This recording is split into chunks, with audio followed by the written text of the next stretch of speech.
Sobat VDV sih aku tumben-tumbenan lo main di luar. Kenapa? Soalnya lagi nungguin yang bikin itu motor listrik. Katanya sih tadi udah nyampe sini, pernah kerja di Tesla. Belokan, dibelokan ini nih. Lucu nggak? Lucu banget, lihat ini lucu banget, kecil banget. Niko sebelah sini, sebelah sini. Yeay, ya, yeay. Ya ampun. Ini beneran motor listrik ya, kecil banget, gila. Nggak ada suara kan tadi kan? Nggak ada, Nggak ada kan? Iya. Kok nggak ada suaranya? Oh listrik itu ya? Iya, emang nggak ada suaranya. Gila Niko, apa kabar? Aduh, Mbak Indi. ini lucu banget, asli. Thank you, Lucu thank you. banget. Mana listriknya sebelah mana sih? Jadi motornya memang Mana, ada di mana? sini. Jadi dinamonya memang di bagian belakang. Oh, di Tipenya hub. di ban belakang. Di ban belakang Oh, atau di pelek oke. belakang ini motornya. Semua listriknya, komputernya, otaknya semua dari ini box Oh, ini elektroniknya. di box ini ada apa aja? Ada baterai, ada komputernya si baterai itu, terus si komputernya si motornya atau inverter itu yang ngerubah si tenaga baterai menjadi tenaganya dia. Terus sisanya yang perintilannya lebih kayak untuk kunci atau untuk pengaman-pengaman lah. Kalau ngomong listrik kan ada bagian ngecasnya tuh, sebelah Iya. mana? Oh, nggak Buat di sini. ngecas. Ini. Oh, jadi, lucunya. jadi dari sini ngecasnya Oke. kecil aja, colokan biasa, segede laptop punya charger, terus nanti dijadiin sekitar 200 watt lah, ngecas sekitar 2,5 jam. 2,5 jam full, Full, langsung. full langsung. 2,5 jam untuk yang dia nih bisa dipakai buat berapa kilo Yang berarti? ini sekitar 16 kilo. 16 kilo. Hmm. Nggak muat tuh ke rumah gua. Memang ini tujuannya bukan untuk commit dah. Ini buat happy, buat yang enjoy. Kalau mikir kerja kan kayak nggak enjoy nanti. Ini buat yang liburan. Tadi lu abis jalan ya, megang sana, megang sini. Emang nggak panas ya? Kan Ya, kalau ini kalau nggak motor panas. motor biasa kan abis dipakai panas. Bener, kalau ini enggak. Oh, motor listrik enggak? Enggak. Oke. Kalau yang ini mungkin kalau paling panas pun juga cuma di bagian baterai pun juga kita udah bungkus semuanya di dalam sini supaya nggak anget. Oke, tadi lu naik tuh kayak beruang, Kayak beruang ya? pakai ini. Tujuannya itu sih, Mbak, supaya lucu kan jadinya. Iya, lucu banget. Supaya mainan kita memang fokusnya ke mainan dulu. Jadi semua orang lihat ini kayak pengen nyoba gimana supaya kepengen ya semoga bisa pengen punya ke depannya. Tapi yang penting pengen nyoba dulu sih. Apaan sih listrik Iya, gitu. aku pengen nyoba. Boleh Coba nggak? dong, coba. Boleh nggak? Monggo. Ya ampun, ini pendek banget. Mana ini tadi apa? Oh, ini powernya. Nanti kalau udah siap tinggal dinyalain aja terus langsung gas. Nyalain aja. Iya. Oke. Bismillahirrahmanirrahim. Coba nyalain. Kok Yuk. nggak ada suara kayak weng Nggak gitu? ada langsung. Heeh. Penasaran kok kalau motor itu kan dinyalain ada weng gitu. Kalau Iya. nggak ada suara apa Itu gitu. kadang-kadang menjadi kenapa sih motor listrik suka dibilang bahaya kan karena nggak ada bunyinya Nggak ada itu. bunyinya. Iya, jadi orang belum biasa lah. Ini matic, nggak pakai gigi. Ini matic nggak pakai gigi, langsung gas kanan kiri tuasnya jadi nggak ada kopling. Ini kanan kiri rem, Ini itu rem. rem depan, ini rem belakang. Kita bikin buat orang-orang yang bahkan nggak Iya, ini pernah nyampe naik nih. motor, nggak pernah naik sepeda, tetap berani naik ini. Oke, siap. Ada yang mau nebeng di belakang? Sini. Oke, Pasti nggak Aman boleh ya. pakai. Aman. yeay. Putar dulu ya.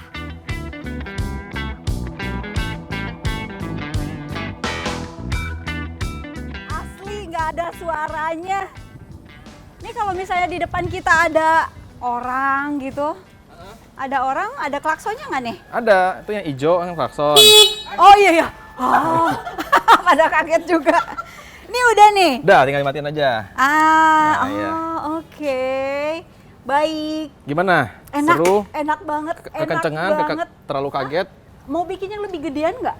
Kayak Eh, misalnya buat dia nih, ini gede nih. Bikin lebih kencang mungkin, bikin lebih gede mungkin Enggak. belum tentu. Diangkut bisa nggak? Yuk, naik. Ke enteng. studio ya? 36 kilo doang. Jadi 36 kilo. Siapa aja sini?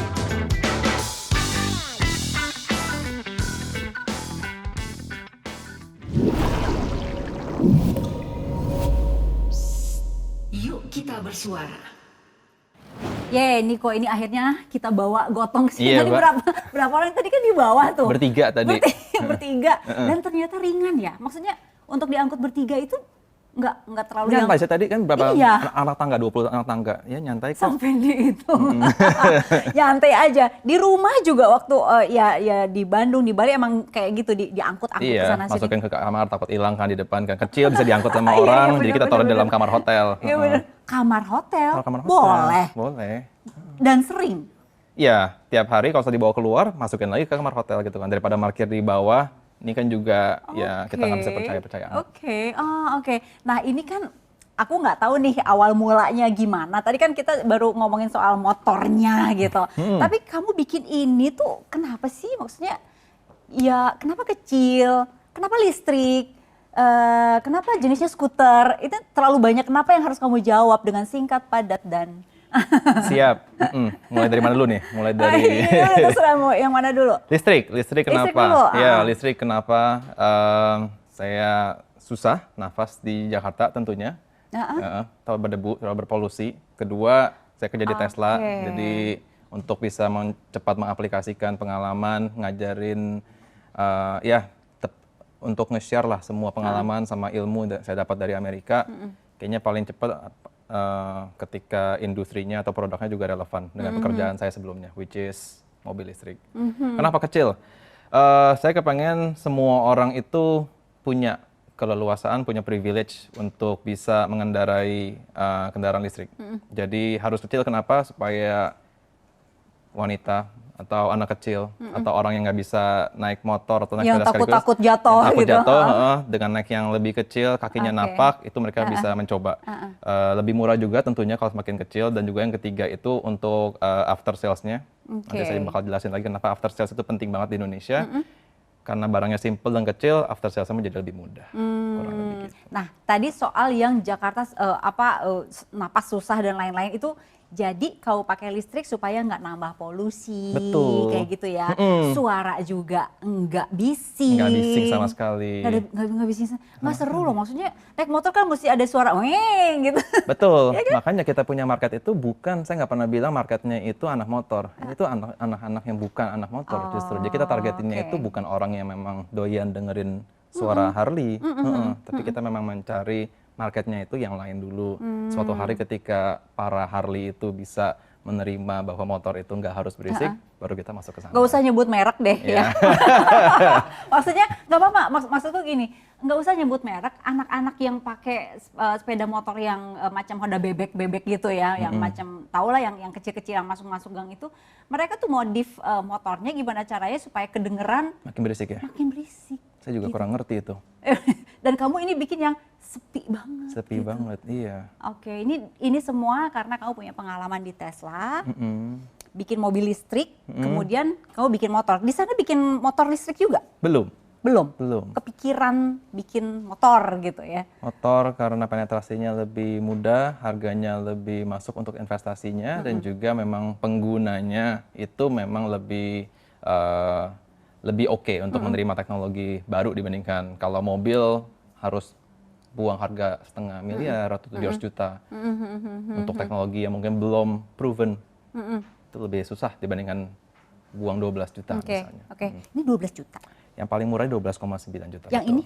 Yang ini yang kita sekarang lagi lihat di harga 14,9 atau 15 juta. Bedanya sama yang 12 ada di jumlah mananya? baterai. Jadi kapasitas baterai yang ada di dalam box ini itu letak perbedaan satu-satunya antara 3 varian yang kita punya, yang 8 km, 16 km, atau 24 km.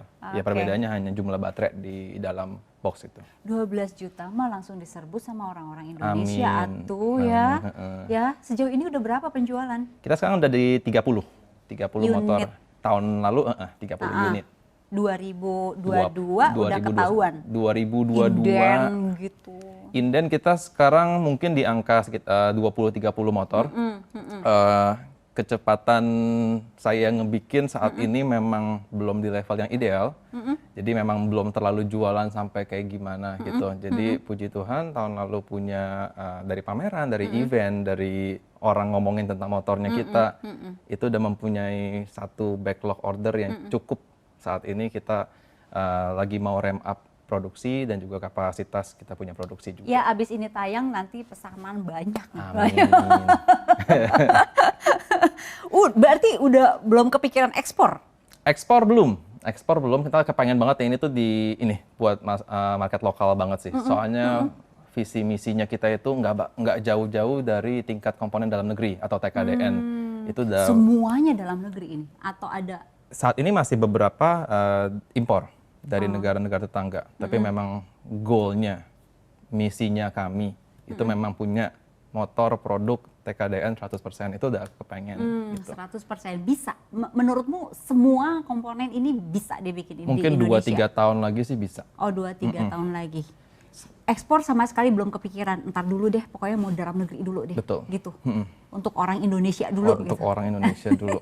Jadi yang ini nasionalismenya sama idealismenya cukup tinggi lah buat company yang ini gitu. Elon Musk tahu nggak kamu bikin Apa? ini? Nggak tahu. Nggak tahu. Nanti saya kirim ya. Linknya saya kirim. Tapi gini loh, ini kan berarti masih untuk orang Indonesia gitu ya. Dan akan dijual di Indonesia. Betul. Nanti maksimum production, kamu udah ngebayangin nggak sebulan mau berapa, setahun mau berapa, ini mau berapa gitu? Semoga sih kalau nanti memang mendapatkan investasi yang tepat di waktu yang tepat, ya kita harapannya sih memang di angka sekitar 2.000 lah per tahun. 2.000 per tahun, 2022? Di 2023 mungkin. Okay. Soalnya memang pembuatan atau konstruksi pabrik kayaknya nggak bakal terlalu cepat sih bagian situnya. Jadi memang ramp up-nya itu saat ini kita masih bersifat workshop kecil, masih bersifat rumahan gitu garasinya. Bengkel rumah. Jadi kapasitasnya sekarang kita palingan sekitar 1 per hari. Satu per hari cepat. Atau 300 per tahun gitu. Nah, dibandingkan dengan merek-merek lain yang sampai pabrikan gitu, ya kita masih jauh banget gitu. Tapi kalau kita ngelihat timeline-nya Tesla, di awal-awal dia tuh penetrasi sekitar 0,1%, pelan-pelan dia menjadi 1%, menjadi akhirnya 5%. Ya mungkin kalau kita bisa setengahnya Tesla aja itu udah mungkin kehidupan yang ideal lah gitu. Sejauh ini teknisinya, kru yang bikin itu udah kamu pegang dalam arti udah bisa kamu percaya kamu lepas? Hampir sih, soalnya saya di Bandung itu hanya sekitar 10-20%. Jadi memang udah punya tim yang khusus di Bandung, saya sendiri itu memang yang keluar sebagai muka yang di luar gitu, baik untuk jualan atau untuk marketingnya, untuk brandingnya gitu. Jadi timnya sendiri memang kita pisah-pisah. Tim branding, marketing itu timnya di Surabaya. Tim product design yang ngedesain ini itu Semarang. Engineeringnya itu campuran Jakarta dan juga Bandung. Produksi, engineering, sampai ke teknisi. Tapi untuk saat ini teknisi saya sendiri sih. Jadi kalau ada masalah di rumahnya pengguna, saya yang datang sendiri. Oh oke. Nah kalau misalnya nih ngelihat kayak begini nih, orang Indonesia mau nggak pakai motor listrik? Belum. Belum. Karena orang Indonesia mempunyai tendensi gimana supaya bisa ngangkat 2 orang, setidaknya mungkin pasangan. Oh maksudnya ininya, ini posisi. 1 orang doang ya? Oh ini 1 orang, iya. Memang biasanya tuh ya konsep. Bikinnya agak panjang lah ke belakang? Akan, tapi memang yang pertama itu gimana kita mikirnya itu kemana tuh supaya bisa fun. Kalau berdua itu kita cobain kemarin langsung nggak kuat gitu. Nah, kalau kita mau upgrade beberapa spesifikasinya itu biayanya masih belum baik gitu. Jadi kita yakin tahun ini kita bisa bikin yang versi itu sih. Versi berdua. Nah, jadi yang kau bilang orang Indonesia belum siap itu karena mereka pengen ngangkut penumpang lebih dari 1. Sudah terbiasa. Atau karena listriknya? Karena yang belum terbiasa orang Indonesia. Mungkin ada 3 hal ya.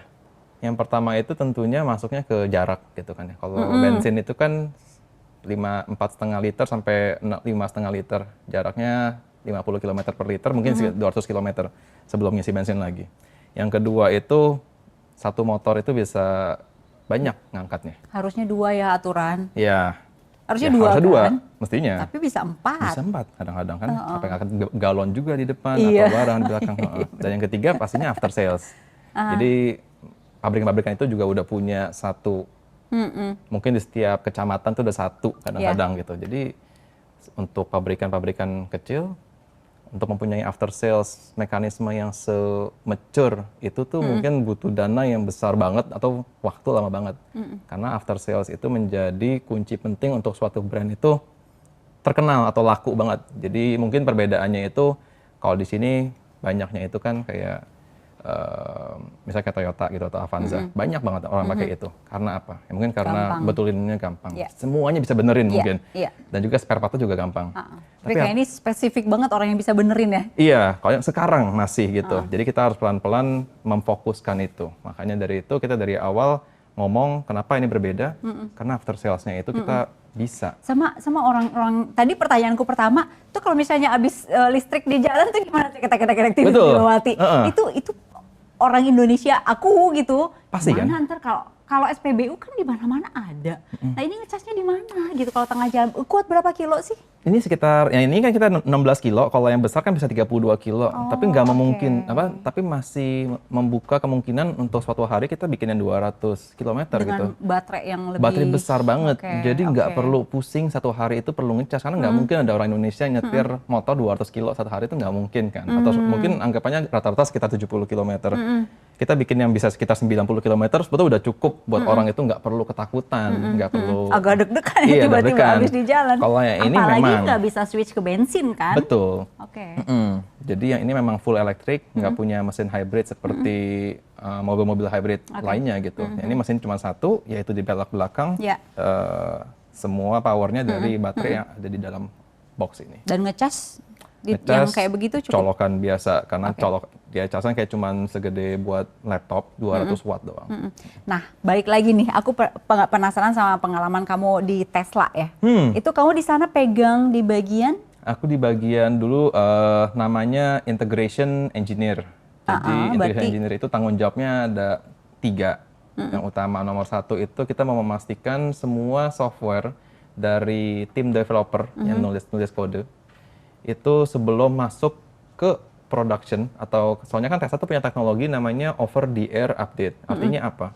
Itu seperti kita punya HP gitu, smartphone yang bisa terima update software setiap 3 minggu sekali, sebulan sekali, tanpa kita harus ke tokonya merek tersebut. Tesla juga sama gitu, kita tanpa harus ke tokonya Tesla, ke dealernya Tesla, softwarenya itu bisa update asalkan kita connect ke WiFi. Jadi, tapi Ini juga gitu? yang ini belum. Ini tapi itu masih dalam pengerjaan. Nah, Niko itu kan 3 tahun di Tesla, ya 5 tahun sebelumnya di Honda atau Honda. Stanley ya. Dan lokasi kota kurang lebih, Beda jauh banget. oh beda jauh banget, tapi negara sama. Negara sama. Negara sama. Terus kemudian ke Indonesia gitu. Betul. Ada rasa beda nggak sih, maksudnya kerja di sana sama kerja sini, kerja sama dengan manusianya gitu loh. Ada rasa beda nggak? Entah skillnya, entah komunikasinya, entah ya apalah yang lu ngerasa sama nih, beda nih. Nggak apa-apa, jujur aja. Gitu ya. Oh, dia senyumnya lama ya, gue curiga nih kayak mikir agak berat nih. Amerika nggak suka ngerokok tentunya. Aha, Di sini sih dikit-dikit dikit-dikit sebat. maksudnya sebat kan. Tapi ya itu mungkin bisa diganti dengan kerja lebih lama malamnya, biasanya kan gitu. Yang sebat itu. Yang sebat itu Kalau di misalnya. Amerika nggak ngerokok tapi tepat waktu. Amerika kita kurang lebih kalau di Tesla kerja dari jam berapa? Dari jam 9 sampai jam, ya sampai malam sih, sampai jam 8, jam 9 juga. Tentunya nggak ada jam istirahat kalau di Amerika. Nggak ada jam istirahat? Nggak ada lembur juga. Tuh nggak ada jam istirahat, maksudnya orang nggak istirahat atau bisa? Iya, pokoknya makan kembali kerja lagi gitu. Tapi nggak ada yang kayak dijedain gitu, kayak jam segini sampai jam segini kalian boleh istirahat gitu. Jadi semuanya memang bisa dibilang fleksibel lah. Jadi mungkin kalau ngomongin tentang perbedaan antara kultur itu, mungkin kita nggak perlu ngomongin sampai ke jenis orangnya atau semua analogi-analogi yang biasa orang suka ngomongin sih, baik termasuk sebat itu. Jadi mungkin semuanya kembali lagi ke leadernya aja kali ya. Ya tergantung leadernya, kulturnya tuh kayak gimana gitu. Mau leader yang ditakutin. Jadi kalau ditakutin, jadi ntar mungkin anak buahnya jadi kesannya itu nggak berani ngomong, nggak berani proaktif. Jadi efeknya itu tetap dari leader gitu. Dan yang kedua mungkin saya datangnya siang, pulangnya sore, mau mengharapkan anak buahnya yang kerjanya lebih lama juga susah. Karena waktu di Tesla bos saya kerja lebih lama lagi gitu loh. Jadi kayak mau pulang juga kayak, aduh, kok masih ada di sini dia ya gitu. Mau datang kesiangan juga kayak, oh dia ada di sini gitu. Jadi nggak ada perasaan gak enaknya. Jadi mungkin semua kembali ke kulturnya sih. Jadi ketika orang ngelihat itu, ada nggak bedanya antara Amerika dan Indonesia? Ada. Kaget nggak Si kamu manajernya. kerja di sana 5+3 terus kaget nggak? Kok di sini gini ya gitu? Kagetnya sih Atau- enggak ya. Kagetnya mungkin enggak. Tapi kalau ngelihat gaya orang ngelit itu agak kaget sih. Karena gaya ngelit di sini itu mungkin yang kayak sangat menitik beratkan ke hierarki. Itu justru di Tesla itu yang paling dibenci, itu nggak boleh sampai ada gitu. Jadi kalau Kayak egaliter aja gitu. jangan takut buat mengutarakan pendapat. Mungkin lebih by produknya tuh mungkin itu yang paling rendah. Jadi terserah deh ini mau kayak gimana, tetap harus respect tentunya, nggak boleh ngomong kasar, nggak boleh bully. Elon juga paling benci sama bully. Jadi tetap semua itu kembali lagi ke kita itu waktu di Tesla mau ngomong ada sesuatu yang salah, ada sesuatu yang nggak bener, Harus ngomong. Harus ngomong. Kita nggak berasa kayak, duh nanti gue dimarahin atau dipecat gitu. Enggak di situ. Justru itu yang ketika lagi meeting nggak ada gunanya kita di sana, ya kita harus mau keluar gitu loh. Orang nggak ada gunanya saya di sini, itu ngapain, mendingan saya kerjanya lain. Jadi semuanya justru diituin kayak kalau nggak ada gunanya di meeting keluar. Kalau ada ini, kalau mau kerjain atau mau nanya harus nanya. Kalau nggak ada pertanyaan berarti harus mau dikerjain gitu loh. Jadi Kamu pernah sampai yang hubungan langsung sama Elon Musk-nya ini gini loh harusnya begini oh atau enggak, sering? enggak. Kalau yang cuma ngelihat doang di satu meeting itu lumayan sering, tapi kayak beneran sampai Oh, Elon ini gini yang loh. Kenapa ya? Ini kenapa? Nggak apa? mungkin karena terlalu jauh Jauh juga hierarkinya. layernya. Oke, Jadi walaupun oke. hierarkinya itu jauh, tetap kayak kita boleh gitu ngomong ke dia punya presiden gitu kayak ini ada salah ini itu tetap harus di encourage lewat email atau apa. Tapi kalau sama Elonnya langsung, saya mendingan enggak. Mendingan enggak deket-deket gitu. Oh, kenapa sih? Apa? Mendingan nggak deket-deket. Ya mungkin satu, saya orang Indonesia jadi mungkin takut banget sama yang hierarki gitu juga. Oh, masih ya, masih. Masih ke bawah. Mungkin yang kedua juga Elon itu emang kan dia kan perfeksionis banget dan dia pinter banget gitu loh. Jadi ketika dia itu ketemu sesuatu yang enggak baik gitu, dia itu memang menuntut solusi yang benar-benar ekstrim juga gitu. Ekstrim baik berdasarkan timeline ataupun ya hal-hal yang lain gitu. Kalau misalnya ada sesuatu yang salah, ya biasanya pasti ada yang salah kalau dipanggil sama Elon. Jarang banget Elon panggil kayak, by the way terima kasih, ini semuanya bagus. Itu jarang gitu. tentunya. Jadi bisa. Jadi kalau dipanggil ada masalah, saya preferably nggak deket-deket. Oke, tapi pengalaman kamu di sana dibawa ke sini gitu ya. Paling ke untuk leadership-nya, untuk cara kerjanya, lain-lain kamu terapkan di tempat kamu Lagi sekarang. dicoba, betul. Itu yang mestinya bisa membuat perbedaan soalnya, kultur kerja. Nyesel pernah kerja di Tesla atau nyesel keluar dari Tesla?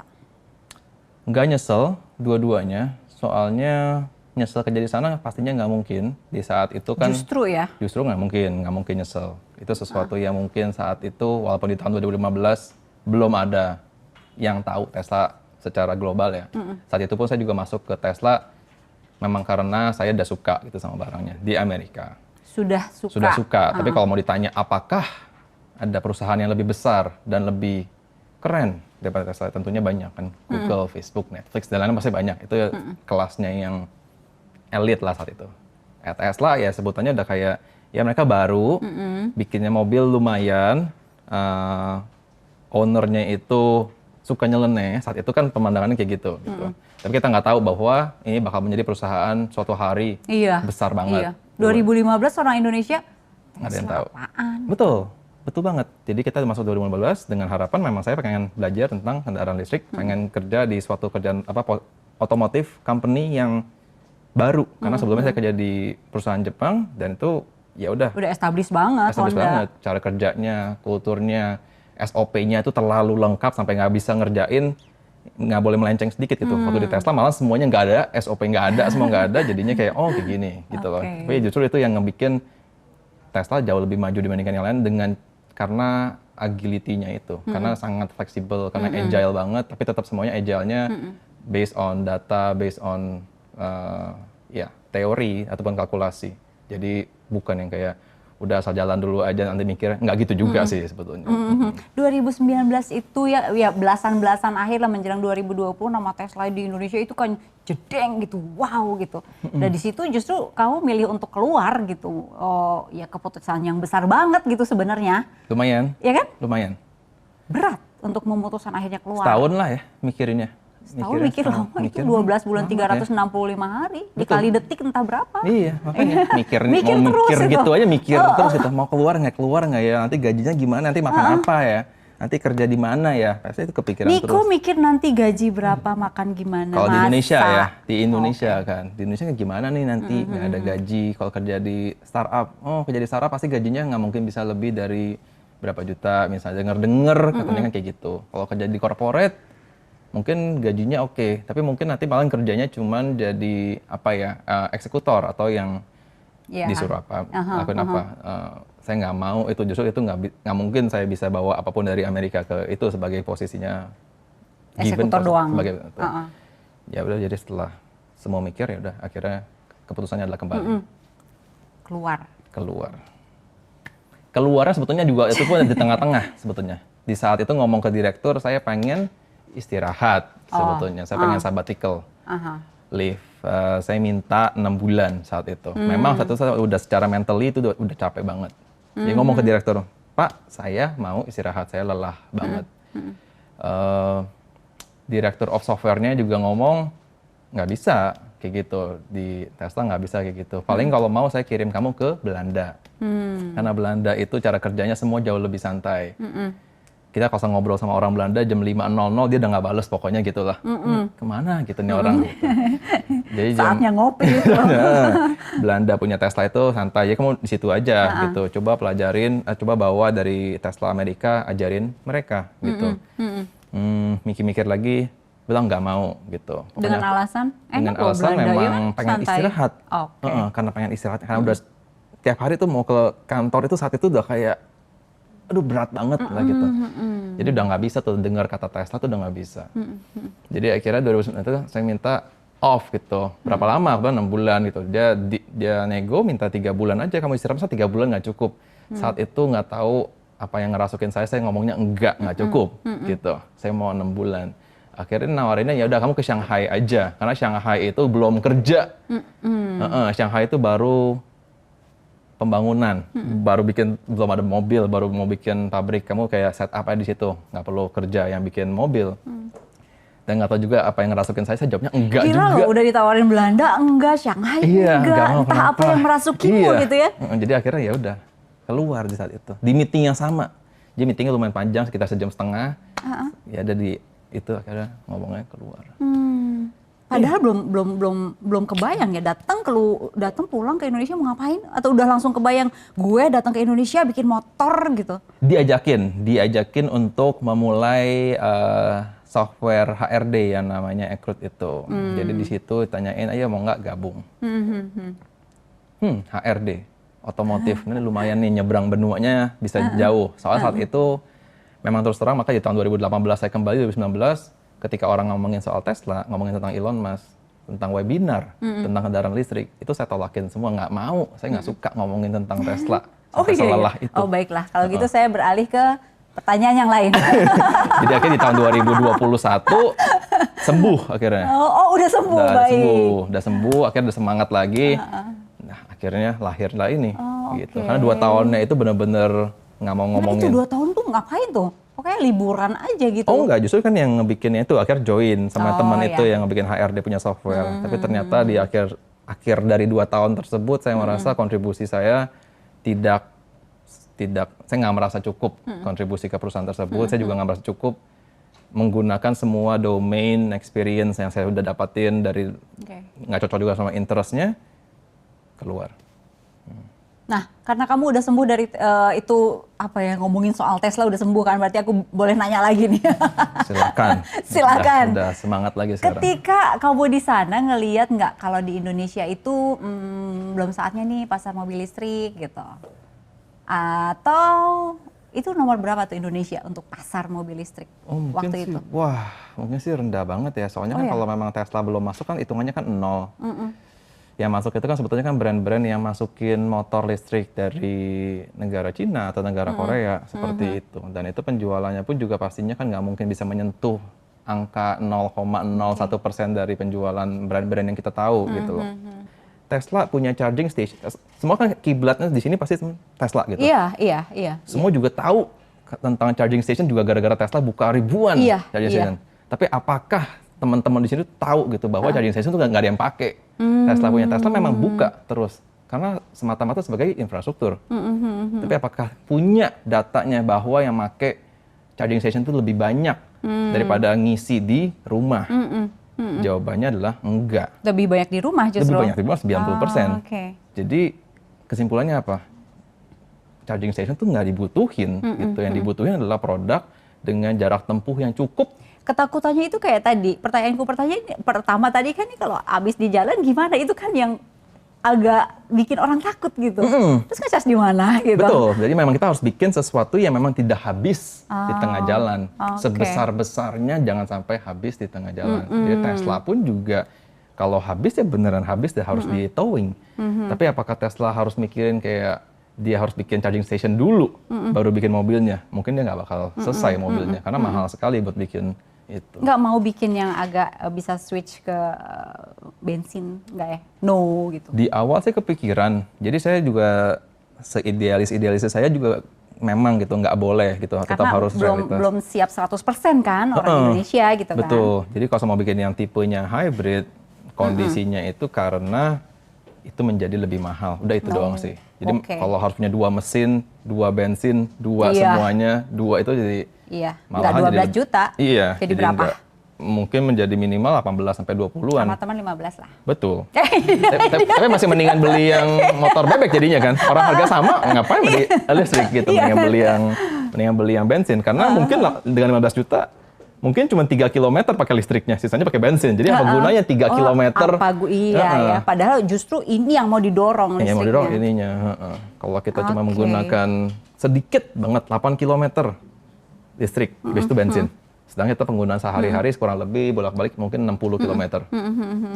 Ya sama aja sih, nggak mengurangi juga. Potensi di Indonesia gede nggak? Motor tentunya kita tahu sendiri kan gede gitu.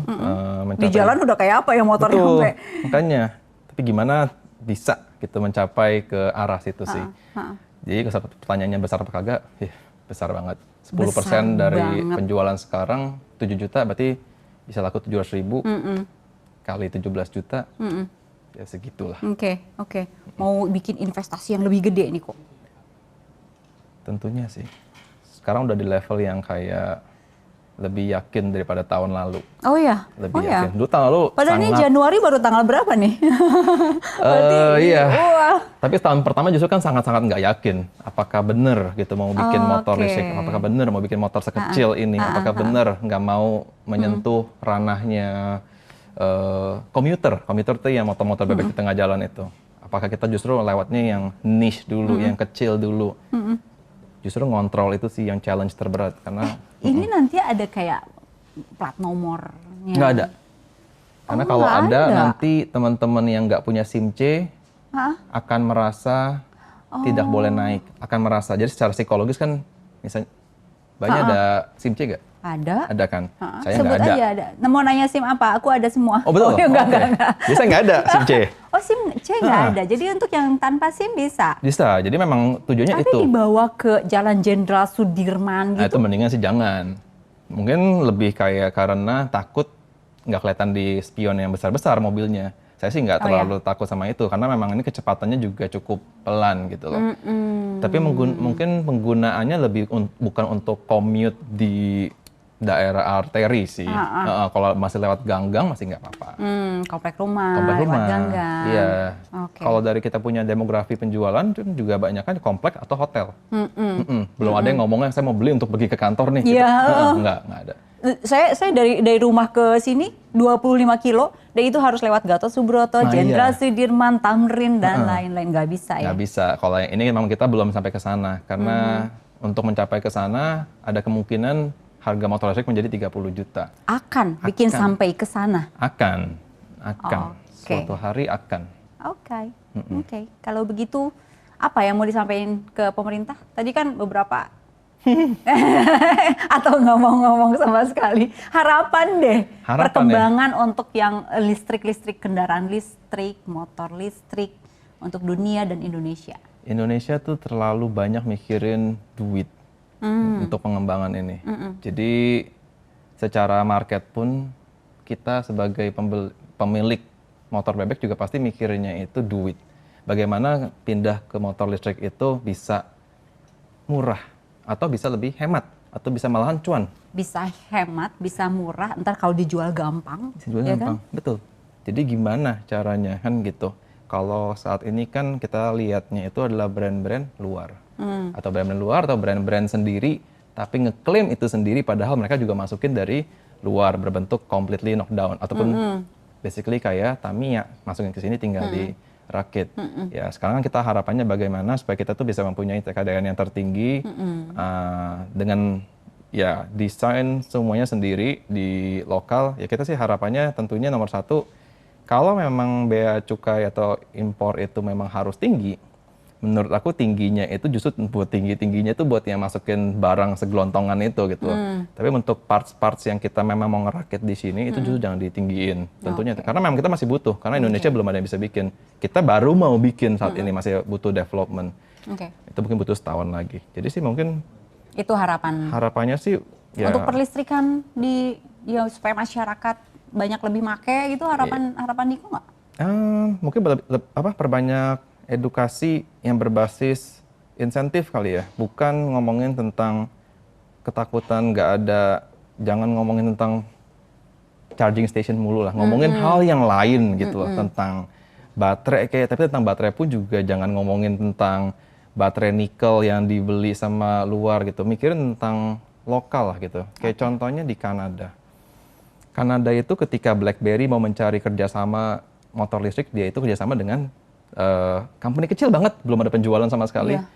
Itu kita ngomongin soal sesuatu yang sudah RIP ya. Udah, makanya. Terus. Tapi dia akhirnya mau masuk ke dunia listrik. Tapi dia kerjasama, dia kolaborasi dengan perusahaan Kanada juga. Jadi, tapi kalau kita ngelihat sekarang perusahaan lokal, BUMN, perusahaan yang besar-besar, semua pasti kerjasamanya dengan luar negeri. Jadi nggak ngerti lagi kenapa pemerintah tuh selalu kayak kerjasama dengan Taiwan, dengan Cina, dengan Korea. Jadi ini kok nggak ada yang mau ngedukung engineer lokal gitu loh. Kan desainer lokal banyak yang lebih pintar, tapi mereka tuh mau nyari itu solusi yang cepat.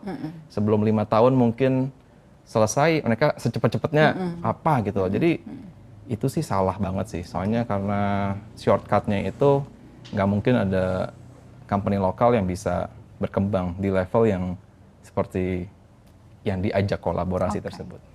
Niko, thank you. Sama-sama, seru, Mbak. Ini dari awal sampai akhir seru. Kayaknya bentar lagi aku mau inden. Langsung minta kortingan. Thank you Niko. Sama-sama, Ya, Mbak. sehat selalu.